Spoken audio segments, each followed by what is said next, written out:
Oi, hoje eu vou mostrar para vocês os presentes que eu ganhei e que eu me dei de Natal. Tudo livro, claro. Bem-vindos ao Leiturismos, meu nome é Daniel Orsini e hoje a gente fala das recompensas que eu ganhei por ser um bom menino em 2021. Além de livros, eu ganhei da minha irmã essa caneca com o nome do canal, Leiturismos, e é massa que ela veio com um manual de instruções que explica certinho os usos que ela tem, e o principal uso é exagerar no café depois das 4 da tarde para esculachar completamente a rotina de sono, o que eu tô fazendo certinho. Então acho que minha irmã deve estar bastante feliz com o presente que ela me deu. Mas vamos aos livros. Bom, da minha esposa eu ganhei O Inferno, que saiu na tradução nova pela Companhia das Letras, uma tradução com 3 tradutores, o Emanuel França de Brito, o Maurício Santana Dias e Pedro Faleiros Reise. O poliamor chegou no mercado editorial, é o futuro. E ganhei dela também A Vida de Dante, do Boccaccio, que saiu pela Penguin Companhia. Tadinha, ela pediu pela internet, quando chegou ela foi dar para mim, ela ficou, olha, mas é pequeno, é pequeno. É da Penguin, mas é um folhetinho mesmo quase, olha, parece, quase podia ser a introdução de outro livro. Mas eu imagino que seja muito bom, os melhores livros vêm nas menores paginações, dizem. Acho que não é bem assim o ditado. Eu, quando fiquei sabendo que esse livro ia sair, O Inferno, na nova tradução, comecei a falar para lá e para cá em casa, né? Então acho que não foi um presente muito difícil de adivinhar, porque eu pus na cabeça que eu queria ler essa tradução nova. Eu li O Inferno, mas faz muitos anos. Eu vou começar a ler ele agora em janeiro. Eu não sei ainda como que eu vou produzir conteúdo pro canal, mas eu tenho algumas ideias boas já. Eu acho que vai ser uma leitura muito massa, porque quando eu li ele, eu não tinha maturidade como leitor ainda para começar. Eu não tinha lido tanta coisa, eu não tinha pensado muito sobre literatura. Maturidade como leitor você consegue como? Você consegue quando você lê coisas, você consegue quando você pensa sobre literatura, quando você lê sobre literatura, quando você pensa sobre aquilo que você leu, quando você troca experiência com outras pessoas que também gostam de literatura. Eu não tinha feito nada de muito disso ainda, e hoje em dia eu já não sou a pessoa com mais maturidade literária, é claro, mas assim, eu já trilhei um pouco do meu caminho. Eu me considero um leitor muito mais maduro do que de quando eu li O Inferno, então acho que isso vai colaborar muito para uma leitura mais rica do que da primeira vez que eu li a obra. E além disso, hoje eu sei muito mais do contexto da Idade Média em que Dante escreveu O Inferno. Eu já li livros tanto escritos naquela época quanto sobre aquela época, sei mais sobre o contexto social, religioso, político, os ideais que existiam naquela época. Então eu acho que isso também vai ser outro fator que vai enriquecer muito a minha leitura, porque eu vou conseguir, enquanto leio, me colocar um pouco mais na cabeça de alguém daquela época, em vez de ver tanto só com os meus olhos atuais. Eu vou conseguir ver um pouco mais os conceitos como vistos por algum leitor da época de Dante, não só por um leitor do século XXI. E agora eu queria mostrar umas outras coisas sobre o livro que eu achei bem legais, especificamente da edição. Bom, eu vou mostrar um pouco do Inferno aqui então. Uma coisa que eu gostei muito da edição é que ela tem cores diferentes para o texto em português e para o texto em italiano.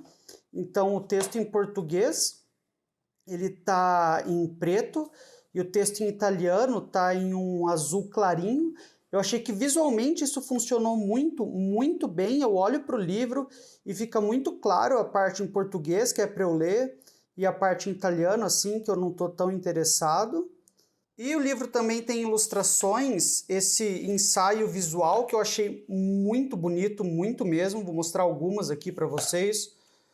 Tem essa...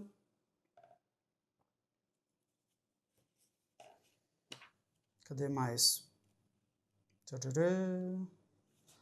Aqui.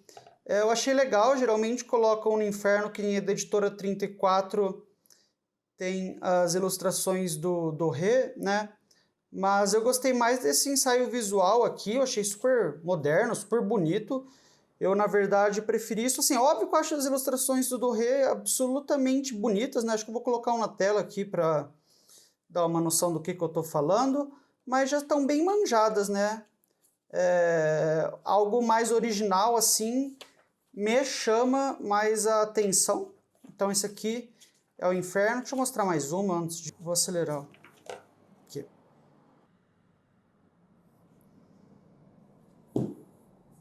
Bom, e para complementar essa dupla, eu comprei MD, a biografia do Dante, que a companhia lançou também, do Alessandro Barbero. Eu estou super curioso para ler.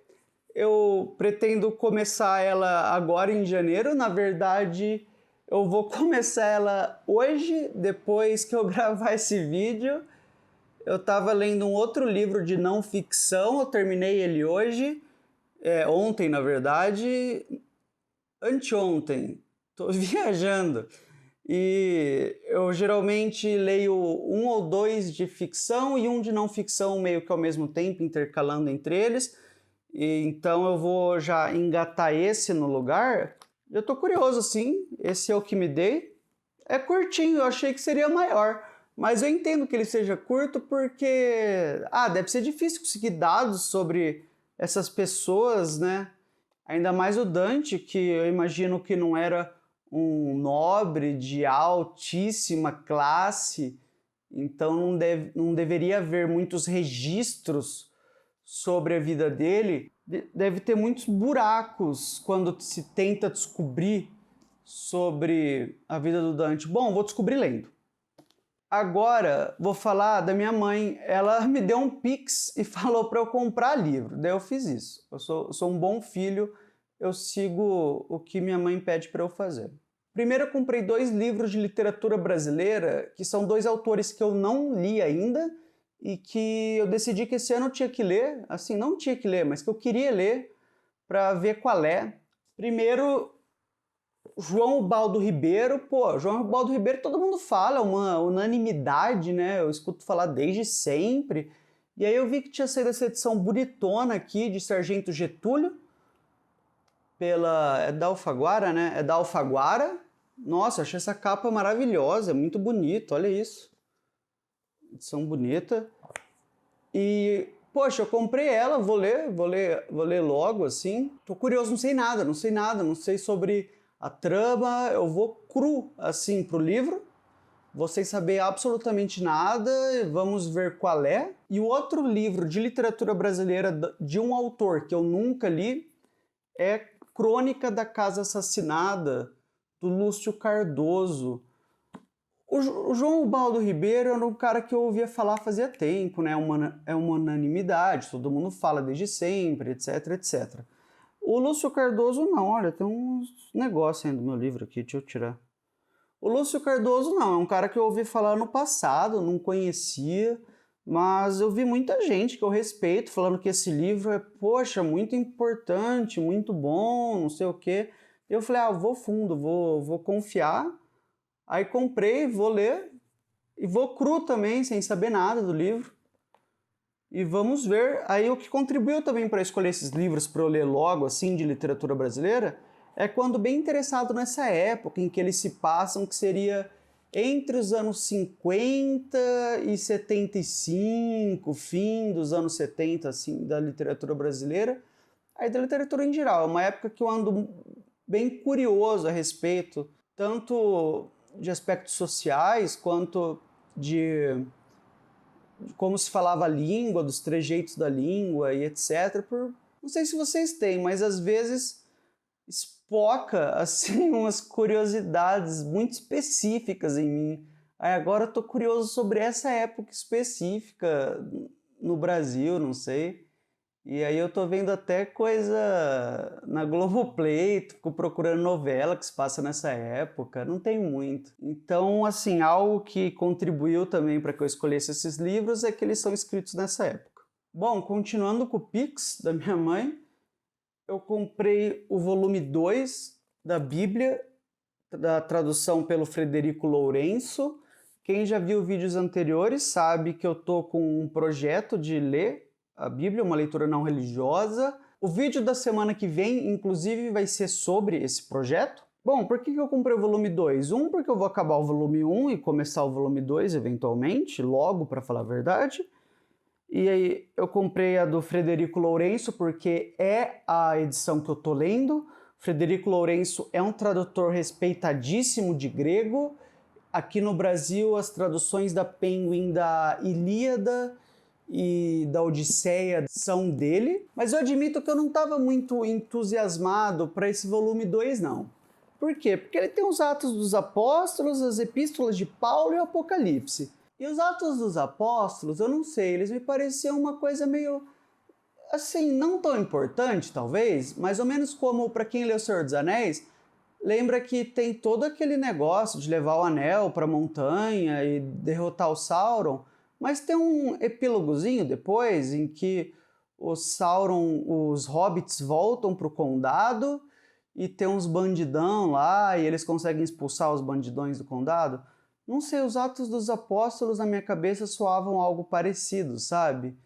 Um epílogo assim que é legal, mas não é tão importante frente ao ato principal. Mas, estudando literatura de apoio à Bíblia, eu vi que os Atos dos Apóstolos são meio que a continuação do Evangelho de Lucas, só que dividido. E isso já me deu um tchan maior, assim, para ler os Atos dos Apóstolos, deixou ele muito mais interessante. Mas a revelação mesmo, para mim, e um aumento de interesse nesse volume, veio quando eu descobri algo sobre as epístolas de Paulo. E as epístolas de Paulo ocupam um naco assim desse volume. Eu não conseguia ver muito interesse que as epístolas de Paulo poderiam ter, ainda mais confrontadas à importância enorme do Evangelho. Não estou falando que elas não teriam importância em absoluto, mas me parecia que elas ficariam muito ofuscadas pela importância e pelo interesse que o Evangelho geraria em mim. Até que eu descobri um dado interessantíssimo e que aumentou demais a relevância delas na minha cabeça. O que eu descobri lendo esses textos de apoio é que as epístolas de Paulo são os mais antigos textos cristãos. As epístolas de Paulo foram escritas antes dos evangelhos. Isso elevou muito o meu interesse, muito. Eu fiquei curiosíssimo em ler elas, em ler esse relato do cristianismo primitivo, porque isso é um relato em primeira mão dos primeiros cristãos, entende? Então agora eu estou extremamente curioso em ler esse segundo volume. Vou agora para o último livro que comprei com o Pix da minha mãe, Os Donos do Poder, do Raimundo Faoro. Tem o subtítulo Formação do Patronato Político Brasileiro. De uns tempos para cá eu tenho me interessado por dinâmicas de poder no Brasil e como que essas dinâmicas se estendem por décadas e como que as elites conseguem criar essas estruturas que, mesmo com mudanças de regime, parecem garantir que essas mesmas elites consigam ficar cada vez mais no centro e empurrar quem está nas bordas cada vez mais para as bordas. E isso vem lá de trás, entende? Não é uma coisa recente ou de uma década ou 2 décadas.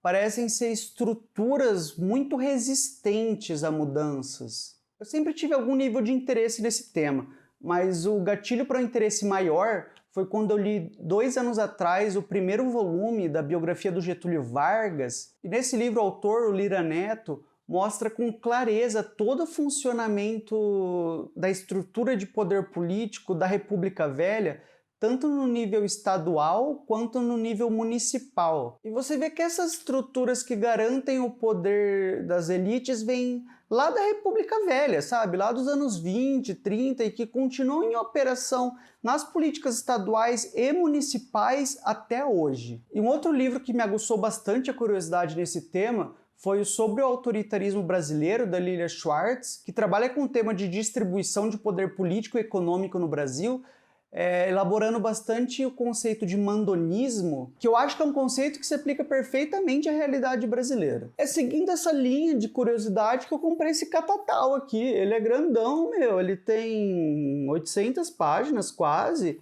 e não tem margem, ó. Vou começar a ler logo, senão não acabo, sei lá, esse semestre pelo menos. Eu quero acabar esse semestre e conversar sobre ele com vocês. Eu tô bem curioso. Então é isso, vou começar logo. Depois do Dante eu vou começar, porque é isso, não tem nem margem. Vamos lá. E bom, se você está gostando dos livros que eu mostrei até agora, não se esqueça de se inscrever no canal, porque eu vou falar mais sobre eles aqui, eventualmente. Bom, e agora para terminar o vídeo num clima mais leve, eu vou para o último presente, que foi o presente que eu me dei, porque eu mereço, que é essa edição ilustrada de Harry Potter e a Pedra Filosofal da Rocco, que é maravilhosa, ela é muito bonita. Ela tem uma coisa que eu não via há muito tempo, inclusive, que são essas folhas de papel seda dividindo as ilustrações. Bom, antes de eu mostrar dentro do livro, porque eu acho que num vídeo desse, esse é um livro que vocês querem ver dentro dele, porque essa quebra de expectativa, um livro infanto-juvenil entre tantos livros claramente adultos. Harry Potter foi um livro absurdamente importante para mim na infância. Assim, muito. Eu li ele perto do Natal de 2000. Eu sei que foi essa data porque eu li Harry Potter no lançamento do terceiro livro. Foi 1º de dezembro de 2000. Então, eu lembro que lançou o terceiro e um colega no meu prédio tinha os 2 primeiros. Então a gente combinou que eu ia comprar o terceiro e ele ia me emprestar os 2 primeiros e eu ia emprestar o terceiro para ele ler e aí depois eu ia ler o terceiro e etc, né? Os livros rodavam bastante naquela época, né? De qualquer forma, aí eu li os 2 primeiros dele e depois li o terceiro, tudo em seguida, assim. Naquela época ali do Natal de 2000, tinha 12 anos. Essa foi uma época um pouco difícil para mim, que eu me sentia bastante deslocado na escola, e ler Harry Potter, frequentar Hogwarts, de certa forma, era quase como um abraço, um aconchego. Os 3 personagens principais são bastante deslocados também, cada um a seu jeito, então foi muito fácil que eu me relacionasse com eles. Eu conseguia, a cada leitura, me relacionar tanto com o Harry, quanto com o Rony, quanto com a Hermione. Era o livro que eu precisava naquele momento. Foi, assim, o exato livro que eu precisava nos meus 12 anos para me sentir melhor. E também, na minha memória, foi o primeiro livro um pouco maior que eu li, com 200, 300 páginas. E eu acho que eu li esse livro um pouco maior por causa que eu conseguia me relacionar tão bem com os personagens. Eu acho que uma coisa incentivou a outra. E também, quando eu terminava de ler, eu pensava muito sobre os livros, que é uma coisa que eu faço hoje, obviamente, com outros livros. Então, eu acho que além de ser um livro que eu precisei naquele momento, talvez ele tenha sido um livro que foi muito importante para a minha formação como leitor, me dando hábitos que eu tenho até hoje como leitor com todos os livros que eu leio. E bem, eu li esse primeiro livro emprestado e até hoje eu não tinha uma edição de Harry Potter e a Pedra Filosofal. Eu tenho agora. Agora eu comprei essa aqui, eu peguei uma promoção. E, meu, ela é linda, ela é muito bonita. Ela valeu cada real que eu paguei nela com meu presente. Eu vou mostrar um pouco para vocês por dentro, porque tem que mostrar. Eu vou mostrar um pouco do Harry Potter, então, por dentro dessa edição. Ela é muito bonita, é assim, absurdamente bonita. Olha isso daqui. Sério, eu fiquei, assim, apaixonado. Tem umas coisas que interagem junto e as ilustrações em si eu achei assim espetaculares. Eu tô tendo que segurar com a mão porque eu não tenho um equipamento que segure o meu celular e eu sou meio desajeitado. Eu não tenho muita destreza para fazer 2 coisas assim ao mesmo tempo não. Aqui ó, as folhas de papel de seda separando. Eu achei uma edição linda, assim, apaixonante mesmo. Deixa eu tirar esse papel de seda aqui. A pintura lá que... A pintura lá que guarda, né, a casa da Grifinória. Chapéu seletor. A edição é muito bonita mesmo, acho que deu para ter uma ideia já. Deixa eu fechar. Então é isso, depois eu vou colocar o papel de seda aqui dentro de novo. Até porque eu gostei muito de ver de novo esse papel. Fazia tempo que eu não via. Foi uma sensação boa, assim, rever. Bom, então é isso. Espero que tenham gostado de ver os livros que eu ganhei de Natal e os pequenos comentários que eu fiz sobre eles. E vocês ganharam coisas legais aí, ou meias, não sei. Se bem que hoje em dia eu gosto de ganhar meia, porque as minhas meias estão sempre meio estrupiadas. Não se esqueçam de deixar o like, aí vocês me ajudam para que os meus vídeos alcancem mais pessoas. E a gente se vê na próxima. Tchau, tchau!